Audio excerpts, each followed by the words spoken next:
Praise the lord. ಈ ದಿನ ನಾವು ಯಾವ 3 ವಿಷಯಗಳನ್ನು ಪ್ರಾರ್ಥನೆಯಲ್ಲಿ ನಾವು ಮಾಡಬಾರದು ಅನ್ನುವಂತಹ ವಿಷಯವಾಗಿ ಒಂದೆರಡು ನಿಮಿಷ ಮಾತಾಡೋಣ.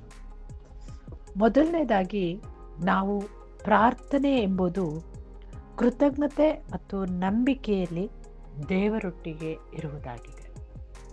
ಆ ಪ್ರಾರ್ಥನೆಯನ್ನು ನಾವು ಎಷ್ಟೋ ಸಾರಿ ನಾವು ಮಾಡಿದಂಥ ಅಚಾತಾರ್ಯವಾದಂತಹ ವಿಷಯಗಳಿಗೆ ಸ್ವಾಮಿಯನ್ನು ಪ್ರಾರ್ಥಿಸಿ ಸಹಾಯ ಕೇಳುವುದು. ನನ್ನ ಅನುಭವದ ಪ್ರಕಾರ ನಾನು ನೋಡಿದ ಹಾಗೆ ಕರ್ತನು ನಮ್ಮ ರಕ್ಷಣಾ ದುರ್ಗವಾಗಿದ್ದಾನೆ.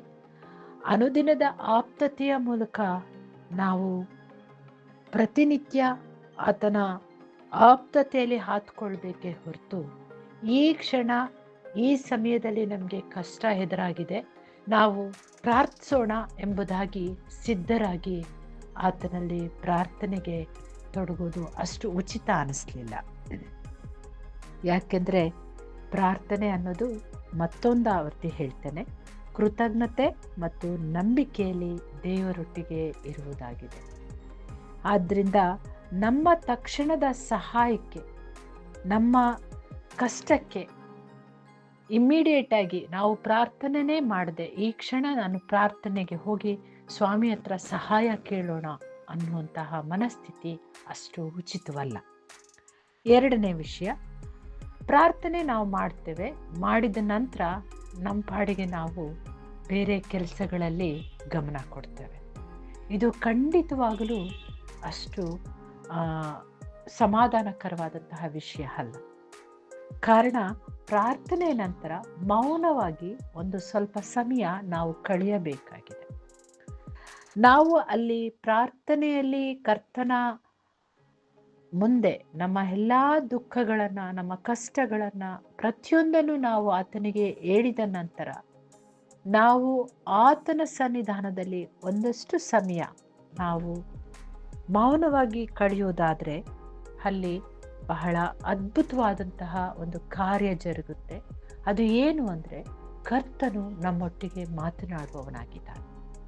ವಾಕ್ಯಗಳ ಮೂಲಕ ಇರಬಹುದು, ಅಥವಾ ನಮಗೆ ಎಷ್ಟು ದುಗುಡ, ದುಃಖ, ನೋವು, ದುಮ್ಮಾನದಲ್ಲಿ ನಾವು ಪ್ರಾರ್ಥನೆಯಲ್ಲಿ ನಾವು ತೊಡಗಿಸಿಕೊಂಡಿದ್ದೇವೋ ಅಲ್ಲಿ ಪವಿತ್ರಾತ್ಮನು ನಮ್ಮನ್ನು ಮುಟ್ಟಿ ನಿರಾಳ ಮಾಡಿ ನಾವು ಸಮಾಧಾನದಿಂದ ಬಹಳ ಶಾಂತಿಯಿಂದ ಉಳಿಯುವಂತೆ ಮಾಡುವಂತಹ ಆ ಒಂದು ಕ್ಷಣವನ್ನು ನಾವು ಮಾನಸಿಕವಾಗಿ ಸಂಭ್ರಮಿಸಬಹುದಾಗಿದೆ. ಆದ್ದರಿಂದ ಪ್ರಾರ್ಥನೆ ನಂತರ ನಾವು ಆ ಕ್ಷಣವೇ ಬೇರೆ ಕೆಲಸದ ಕಡೆ ಗಮನ ಕೊಡದೆ ಮೌನವಾಗಿ ಒಂದು ಸ್ವಲ್ಪ ಸಮಯ ಕರ್ತನ ಸ್ವರಕ್ಕೆ ಕಿವಿಗೊಡೋಣ.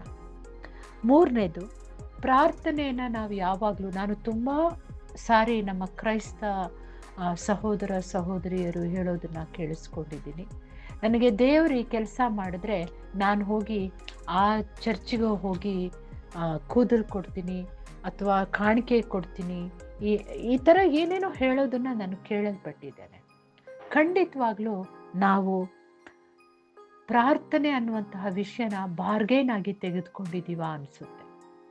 ಪ್ರಿಯರೇ, ಯೋಚಿಸಿ, ಭೂಮ್ಯಾಕಾಶಗಳನ್ನು ಉಂಟು ಮಾಡಿದ ಸರ್ವೋತ್ತಮನಾದಂತಹ ನಮ್ಮ ತಂದೆಯಾದ ದೇವರು ನಮಗೆ ಬೇಕಾದದ್ದನ್ನು ಹುಟ್ಟಿದ ರಾಬ್ಯ ಇಂದಿನವರೆಗೂ ನಮ್ಮನ್ನು ಎಲ್ಲ ರೀತಿಯಲ್ಲಿ ಆಶೀರ್ವದಿಸಿ ನಡೆಸಿರುವಂಥ ಮಹೋನ್ನತನು ಈಗ ಜೀವನದಲ್ಲಿ ಬದುಕಿನಲ್ಲಿ ಎದುರಾದಂತಹ ವಿಷಯಗಳಿಗಾಗಿ ನಾವು ಸ್ವಾಮಿ ಬಳಿ ನಮ್ಮ ಕಷ್ಟವನ್ನು ಹೇಳುವಾಗ ಯಾಕೆ ನಾವು ಆ ರೀತಿಯಾದಂತಹ ಬಾರ್ಗೇನ್ ವಿಷಯಗಳನ್ನು, ಒಪ್ಪಂದದ ವಿಷಯಗಳನ್ನು ಇಡ್ತೇವೆ?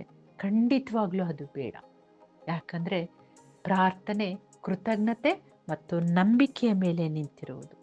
ಆದ್ದರಿಂದ ಈ 3 ವಿಷಯಗಳನ್ನು ನಾವು ಮಾಡದೆ ಆತನ ಸನ್ನಿಧಾನದಲ್ಲಿ ಶುದ್ಧ ಹೃದಯದಿಂದ ನಮ್ಮ ಎಲ್ಲ ಅಗತ್ಯಗಳನ್ನು ನಾವು ಆತನಿಗೆ ಹೇಳಲಿಕ್ಕಾಗಲಿಲ್ವಾ, ಮೌನವಾಗಿ ನಮ್ಮ ಜಾಗದಲ್ಲಿ ನಾವು ಕುಳಿತು ನಾವು ಆ ಒಂದು 5-10 ನಿಮಿಷ ಅಥವಾ ಅರ್ಧ ಗಂಟೆ ಅಥವಾ 1 ಗಂಟೆ ನಾವು ಆತನ ಸನ್ನಿಧಾನದಲ್ಲಿ ಮೌನವಾಗಿ ಕುಳಿತರೂ ಸಹ ನಮ್ಮ ಪ್ರಾರ್ಥನೆಗೆ ಉತ್ತರ ಖಂಡಿತವಾಗ್ಲೂ ದೇವರಿಂದ ನಾವು ಪಡೆಯಬಹುದಾಗಿದೆ. ಸೊ ಕರ್ತನು ಎಲ್ಲರಿಗೂ ಶುಭವನ್ನುಂಟು ಮಾಡಲಿ. Thank you.